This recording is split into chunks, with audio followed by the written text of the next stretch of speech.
दोस्तों, देश भर में नुपुर शर्मा के समर्थन और विरोध अपनी अपनी तरह से लोग कर रहे हैं, लेकिन यहाँ पर समर्थन और विरोध में अब गोली भी चलने लगी है। आपको बता दें, धीरे धीरे मामला टीवी डिबेट सोशल मीडिया से अब धरातल पे उतरने लगा है। हमने आपको बताया था कि कैसे बिहार के आरा में बड़े पैमाने पर मारपीट हो गई थी। चाय की दुकान पर नुपुर शर्मा का समर्थन करने पर कुछ चाय वालों के साथ साथ तमाम वहाँ के चाय पीने वाले ग्राहकों को मुस्लिमों ने मारपीट दिया था, जिसके बाद हिंदुओं ने जोरदार विरोध जताते हुए एक तरीके से झुंड बनाकर निकले थे। मारपीट हुई दोनों पक्षों में जमकर, जिसके बाद वहां पर भी माहौल खराब हो गए, पुलिस प्रशासन को लाना पड़ा। अब मामला कर्नाटका से निकल के आया है। कर्नाटका में नुपुर शर्मा की आड़ में एक बार फिर से यहाँ दो समुदायों में झड़प हुई है। हालांकि आपको बता दें, यहाँ मामला थोड़ा बदल दिया गया है। यहाँ आपको बता दें, मारपीट की वजह जो है छेड़खानी बता दी गई है। हालांकि कहा यह भी जा रहा है कि यहाँ पर जो है वो मुस्लिम समुदाय के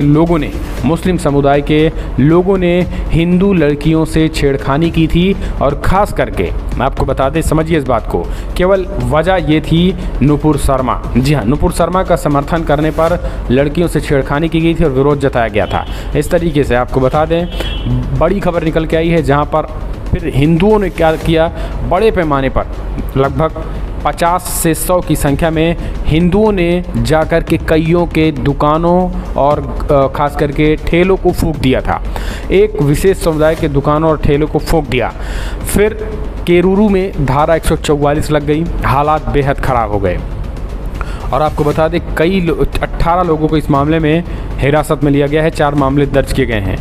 आपको बता दें, 144 धारा CRPC की लग चुकी है। स्कूल और कॉलेज शुक्रवार तक के लिए बंद कर दिए गए हैं। जयप्रकाश ने कहा है कि ये झड़प जो है वो पूरी तरीके से देश में बने माहौल की वजह से हुई है। तो दोस्तों, यहाँ पर आप समझ सकते हैं कि लगातार, हालांकि यहाँ पर भी वही बिहार वाला मामला देखने को मिला, जहाँ कुछ मुस्लिमों ने छेड़खानी तो की, लेकिन आपको बता दें, बड़ी खबर निकल के आई ये कि हिंदू पक्ष के बड़े भारी पैमाने पर हिंदू पहुँचे और एक तरीके से हथियार लेकर फिर उनके दुकानों को, जो जिहादी ये दुकान रखे हुए थे, झोपड़पट्टी में हम कह सकें ठेले लगाए थे, उनके ठेले और दुकानों को फूंक दिया और उस एरिए को ही पूरा सफाया कर दिया। और कहा कि इस तरीके से छेड़खानी लड़कियों की और इस तरीके से नुपुर शर्मा की आड़ में हिंदुओं को मारना कतई बर्दाश्त नहीं किया जाएगा। ये बड़ी खबर निकल के आ रही है कर्नाटका से। कर्नाटका में फ़िलहाल आपको बता दें, 18 लोगों को इस मामले में हिरासत में लिया गया है और दोनों पक्षों से लिया गया है। और इसके बाद से धारा 144 लगा दिया गया। स्कूल कॉलेज बंद कर दिए गए हैं। आप समझ सकते हैं तनाव किस हद तक बढ़ गया है। तो दोस्तों समझिए, नुपुर शर्मा ने क्या कुछ कहा था, ये बात अब डिबेट से कहीं आगे निकल चुकी है। लेकिन सबसे बड़ी बात यह है कि क्या इन जिहादियों को कानून पे विश्वास नहीं है? क्या ये नुपुर शर्मा का समर्थन करने वाले लोगों को मारेंगे इसी तरीके से? क्या ये दंगा इसी तरीके से होता रहेगा?